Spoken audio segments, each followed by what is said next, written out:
The night was thick with silence, the kind that presses against a sailor's ribs and makes the sea feel endless.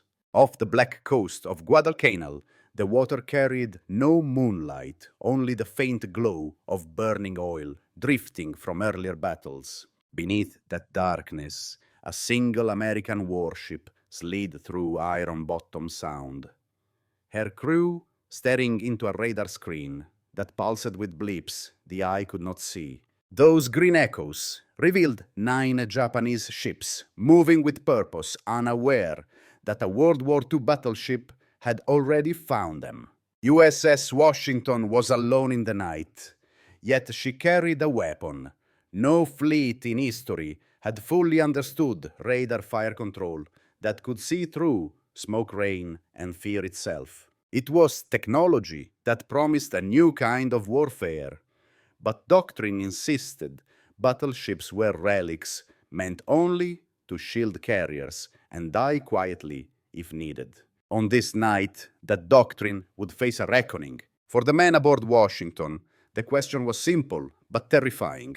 Could one ship, armed with innovation and commanded by a quiet tactician from Kentucky, stand between Guadalcanal and disaster? Before dawn, the answer would be written in steel and fire. The story of that night of Guadalcanal began long before USS Washington ever fired a shot. In 1842, the United States Navy stood at a crossroads of doctrine and necessity. Official thinking held that the age of the World War II battleship was over.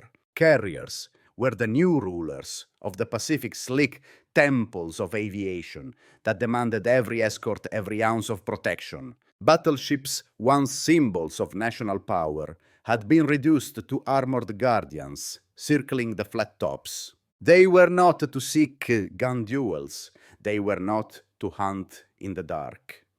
They were instruments of an older age. That belief came at a cost.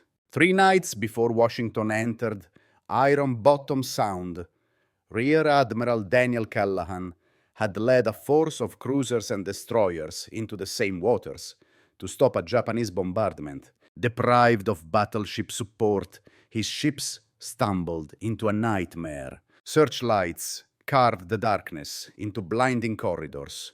Star shells burst overhead, revealing silhouettes so close that captains fired at shapes they could barely distinguish. American guns struck American hulls. Japanese fire tore through bridges and engine rooms.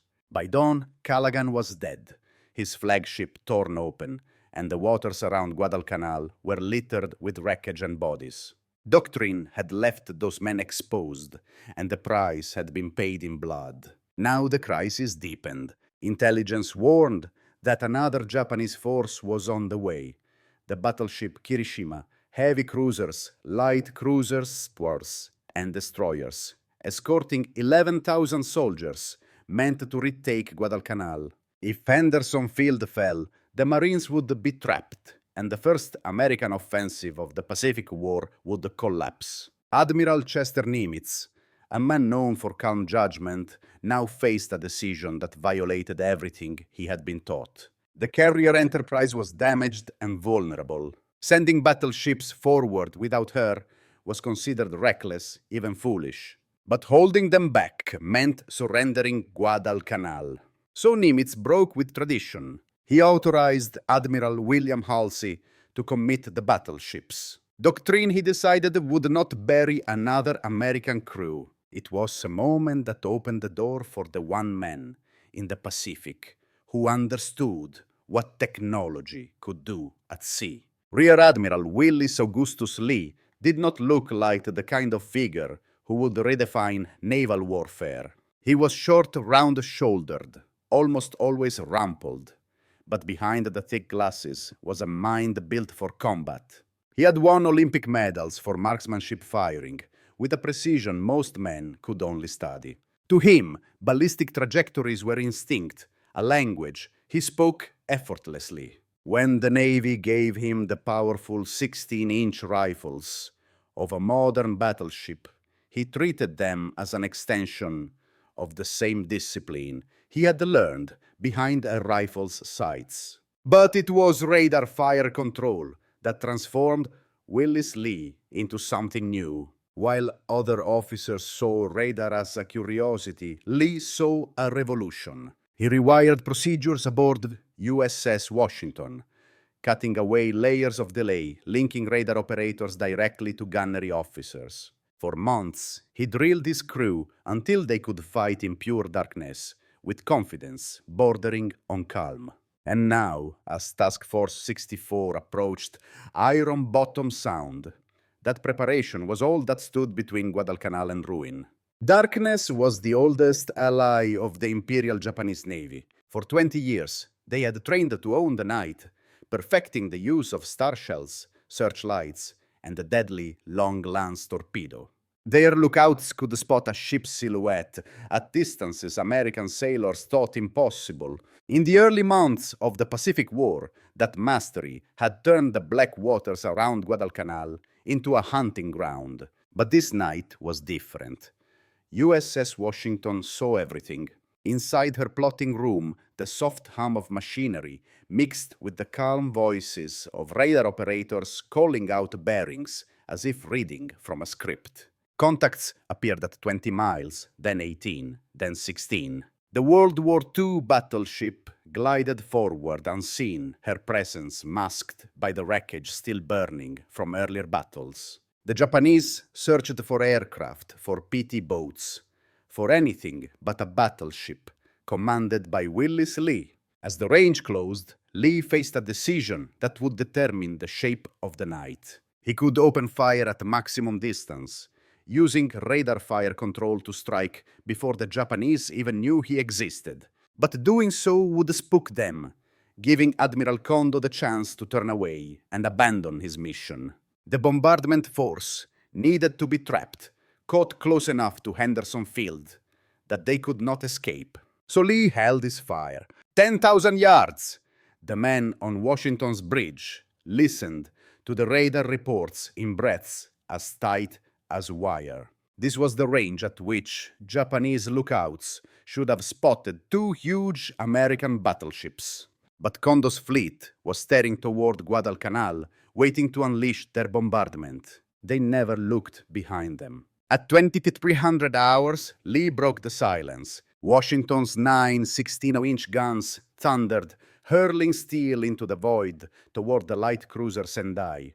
The night lit up with orange flame, the vast deck trembling with each salvo. Water plumes erupted around the Japanese ship, forcing her into a frantic turn. But she was not Lee's true target. Radar fire control had identified the destroyer, Ayanami, leading the enemy screen, the ship most capable of launching a torpedo spread at Washington's vulnerable escorts. The second salvo found her. A 700-pound shell tore through Ayanami's thin hull and detonated deep inside, turning the destroyer into a furnace on the water. Within minutes, she lay crippled fires bleeding into the night. Then chaos crashed across Iron Bottom Sound. South Dakota opened fire, her guns flashing blindly as Japanese searchlights snapped on, slicing the darkness. Star shells burst overhead, flooding the water with a ghostly white glow. Tracers streaked across every compass point. It was the same madness that had consumed Callahan's task force days earlier, except this time, one ship fought with perfect clarity. But disaster struck at the worst moment. South Dakota suffered a catastrophic electrical failure, plunging her into darkness. Without power, she lost her radar, her gun directors, her ability to see. The Japanese seized the moment, hammering her with 14-inch and 8-inch fire, tearing open her superstructure.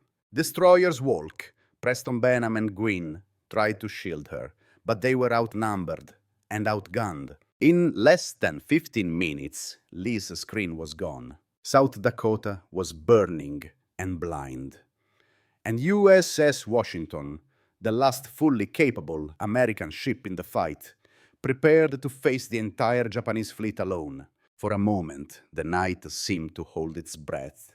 South Dakota was burning on the southern horizon, her silhouette caught in the cruel brilliance of Japanese searchlights. The American destroyers that had followed her into the Sound were sinking or crippled, their crews clinging to rafts or fighting fires that could not be won. By every rule ever taught at the Naval War College, the battle was over. A single World War II battleship had no business remaining in waters where 14 enemy ships prowled. But USS Washington was not blind. Her radar screens glowed with order where chaos ruled outside. Through smoke and fire, Willis Lee saw something. The Japanese could not. Their formation had fallen apart. In their fury to kill South Dakota, they had lost discipline, scattered into clusters of cruisers and destroyers, each hunting its own prey. And in that confusion, they had missed the one ship capable of ending the fight. Lee seized the moment. Silence all radios, no lights, maximum speed. Washington surged forward at 26 knots, her bow cutting through the black water as she slipped behind the burning hulks of Walk and Preston. The firelight hid her outline. Her radar fire control guided her like a hunter moving through smoke. At 400 yards, the enemy flagship appeared. On the scopes, Kirishima, the battle-hardened veteran of Pearl Harbor. She was illuminated by her own searchlights, still locked onto South Dakota, unaware of the steel giant closing in from the northwest. Lee gave the order. All 9 16-inch guns fired in a single perfect salvo. The ship shook with a deep, rolling violence. A column of flame erupted from each turret, and 9 shells arced into the night with the sound of tearing sky. The first salvo straddled the target. The second found flesh. Then the third and fourth carved into Kirishima's armor, punching through as if it were thin plate. One shell blew apart her forward turret, killing the entire gun crew. Another detonated in her machinery spaces, collapsing compartments and flooding her boilers. A third tore into her hull below the waterline, forcing the ship into a slow, helpless lean. Washington's secondary battery joined in sending over 100 5-inch shells into Kirishima's superstructure. Fires raced up her pagoda mast. Her steering jammed hard to port. She began drifting in helpless circles, a mortally wounded giant bleeding fire into the night. Japanese cruisers, Atago and Takao, swung their searchlights toward the source of the devastation. For the first time, they saw her USS Washington moving fast guns, already shifting toward the new targets. They launched long-lance torpedoes and opened with their 8-inch batteries, but radar-guided helm orders took Washington clear of every spread. Torpedoes hissed past her hull by yards. Admiral Kondo understood the truth at last. He was not fighting a crippled task force. He was facing a single battleship that could see in the dark. He ordered withdrawal. By 0:00, Kirishima was dying. By 03:20, she rolled over and slipped beneath Iron Bottom Sound, taking 300 men with her. The last Japanese attempt to retake Guadalcanal had been broken, and USS Washington, the ship that had done the breaking, had not suffered a single combat casualty. Dawn on November 15th revealed a truth that would ripple far beyond Guadalcanal. Wreckage drifted across Iron Bottom Sound. Japanese troop transports burned on the horizon, victims of aircraft from Henderson Field that Washington had protected by blood and steel.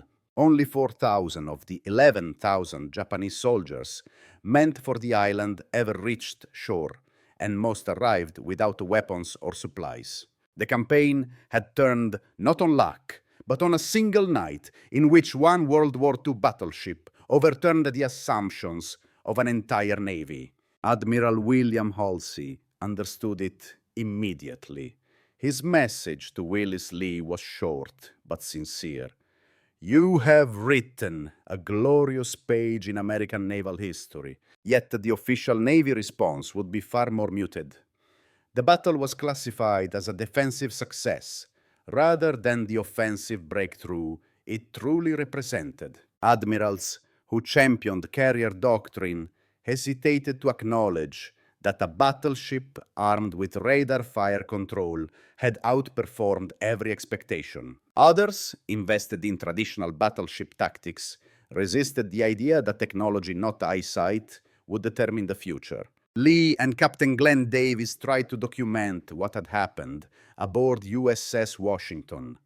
Their after-action reports highlighted the precision, the integration of sensors and guns, and the ability to strike beyond visual range. They argued that radar-directed night fighting should become a core naval skill, but their recommendations landed in a bureaucracy more focused on the next offensive than on redefining doctrine. Across the Pacific, the Japanese Navy struggled to comprehend what had struck them. At first, Admiral Kondo refused to believe that a single American battleship had destroyed Kirishima. Only intercepted radio traffic forced an acknowledgement of the truth. The psychological blow was immense. 20 years of night fighting supremacy had evaporated in a few minutes. Their elite lookouts, their beloved long-lance torpedoes, their carefully crafted tactics, all had been neutralized by a ship they never even saw. In the years that followed, the legacy of that night echoed quietly through naval innovation. The principles Willis Lee demonstrated aboard USS Washington sensor integration, beyond visual range engagement, the union of technology and tactics would one day form the foundation of systems like Aegis and the modern American fleet. And yet the irony remained. The revolution born that night at Guadalcanal went largely unrecognized by the very institution it could have transformed. When the guns finally fell silent and the smoke drifted east across Iron Bottom Sound, USS Washington turned toward safer waters. Her crew, exhausted yet unscathed, stood among the only sailors in the Pacific who had faced a fleet and taken no casualties. It was a record unmatched by any major warship in World War II. Yet, even as Washington steamed away from Guadalcanal, the seeds of her obscurity were already taking root. In the months that followed, the victory faded behind newer battles and newer headlines. Washington was assigned to carrier escort duty, her enormous power reduced to a defensive role. Willis Lee continued to advocate for radar fire control, night fighting doctrine, and the integration of sensors with heavy guns. But his papers moved quietly through the bureaucracy, read by a few, adopted fully by none. When he died suddenly, in 1945, the Navy lost not just a commander, but the one officer who had seen the future with clarity. Washington's own end was quicker still. After the war, she returned home, served in transport duties, and was eventually laid up in reserve. No museum petition gained traction. No memorial committee formed. In 1961, the World War II battleship that had saved Guadalcanal was sold for scrap. Her steel became razor blades and rebar silent anonymous remnants of a ship that once fought with the precision and fury of an entire fleet. And yet, her legacy endures where it matters most. Every modern American warship that sails today carries the DNA of what Willis Lee proved in a single night, that technology, courage, and disciplined training can overturn any doctrine, that radar fire control can reshape the battlefield, that one ship properly commanded can change the direction of a war. Aegis cruisers and destroyers fight in a world Lee predicted before anyone else understood it. The physical traces of USS Washington have vanished, but the truth she demonstrated remains. Innovation demands bravery. Bureaucracies resist it. And the cost of forgetting is always paid by the men who stand the watch. So we remember, not because nostalgia asks us to, but because history deserves it. If this story of USS Washington and Admiral Willis Lee speaks to you, share your thoughts below. Had you heard of this battle before today? Do you know other victories that history has set aside? Your voice helps keep these truths alive long after the ships themselves have disappeared beneath the waves.